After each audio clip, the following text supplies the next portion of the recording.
एक साधु देश भ्रमण के लिए पैदल निकला हुआ था। एक बार रात हो जाने पर वो किसी गांव में आनंद नाम के व्यक्ति के दरवाजे पर रुका। आनंद ने साधु की खूब सेवा की। दूसरे दिन आनंद ने बहुत सारे उपहार देकर साधु को विदा किया।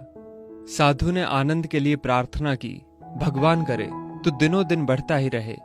साधु की बात सुनकर आनंद हंस पड़ा और बोला, अरे महात्मा जी, जो है ये भी नहीं रहने वाला। साधु आनंद की ओर देखता रह गया और वहां से चला गया। 2 वर्ष बाद साधु फिर आनंद के घर आया और देखा कि सारा वैभव समाप्त हो गया है। पता चला कि आनंद अब बगल के गांव में एक जमींदार के यहाँ नौकरी करता है। साधु आनंद से मिलने गया। आनंद ने अभाव में भी साधु का स्वागत किया। झोपड़ी में फटी चटाई पर बिठाया, खाने के लिए सूखी रोटी दी। दूसरे दिन जाते समय साधु की आंखों में आंसू थे। साधु कहने लगा, हे भगवान, ये तूने क्या किया? आनंद पुनः हंस पड़ा और बोला, महाराज, आप क्यों दुखी हो रहे हैं? महापुरुषों ने कहा है कि भगवान इंसान को जिस हाल में रखे, इंसान को उसका धन्यवाद करके खुश रहना चाहिए। समय सदा बदलता रहता है और सुनो, ये भी नहीं रहने वाला। साधु मन ही मन सोचने लगा, मैं तो केवल भेष से साधु हूं, सच्चा साधु तो तू ही है आनंद। कुछ वर्ष बाद साधु फिर यात्रा पर निकला और आनंद से मिला तो देखकर हैरान रह गया कि आनंद अब तो जमींदारों का जमींदार बन गया है। मालूम हुआ कि जिस जमींदार के यहाँ आनंद नौकरी करता था वो संतान विहीन था। मरते समय वो अपनी सारी जायदाद आनंद को दे गया।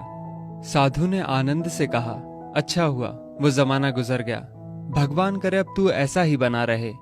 ये सुनकर आनंद फिर हंस पड़ा और कहने लगा, महाराज, अभी भी आपकी नादानी बनी हुई है। साधु ने पूछा, क्या ये भी नहीं रहने वाला? आनंद ने उत्तर दिया, हाँ, या तो ये चला जाएगा या फिर इसको अपना मानने वाला ही चला जाएगा। कुछ भी रहने वाला नहीं है, और अगर शाश्वत कुछ है तो वो है परमात्मा, और उस परमात्मा की अंश आत्मा। आनंद की बात को साधु ने गौर से सुना और चला गया। साधु कई साल बाद फिर लौटता है तो देखता है कि आनंद का महल तो है, किंतु कबूतर उसमें गुटर गूं कर रहे हैं और आनंद का देहांत हो गया है। बेटियां अपने अपने घर चली गईं, बूढ़ी पत्नी कोने में पड़ी है। साधु कहता है, अरे इंसान, तू किस बात का अभिमान करता है? क्यों इतराता है? यहाँ कुछ भी टिकने वाला नहीं है। दुख या सुख कुछ भी सदा नहीं रहता। तू सोचता है पड़ोसी मुसीबत में है और मैं मौज में हूं, लेकिन सुन, ना मौज रहेगी और ना ही मुसीबत।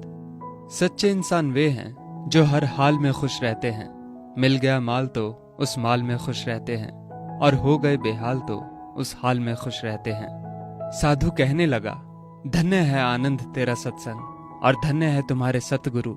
मैं तो झूठा साधु हूं, असली फकीरी तो तेरी जिंदगी है। अब मैं तेरी तस्वीर देखना चाहता हूं, कुछ फूल चढ़ाकर दुआ तो मांग लूं। साधु दूसरे कमरे में जाता है तो देखता है कि आनंद ने अपनी तस्वीर पर लिखवा रखा है, आखिर में ये भी नहीं रहेगा।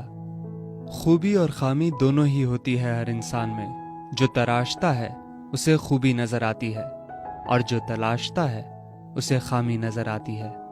दोस्तों, इस वीडियो को लेकर आपकी क्या राय है, नीचे कमेंट करके जरूर बताइएगा। और अगर आपको ये वीडियो अच्छी लगी हो तो इस वीडियो को लाइक करिएगा, शेयर करिएगा ज्यादा से ज्यादा लोगों तक। और ऐसी ही और भी इंस्पिरेशनल वीडियोस के लिए सब्सक्राइब करें हमारे YouTube चैनल को और Facebook पर फॉलो करें हमारे पेज को। धन्यवाद।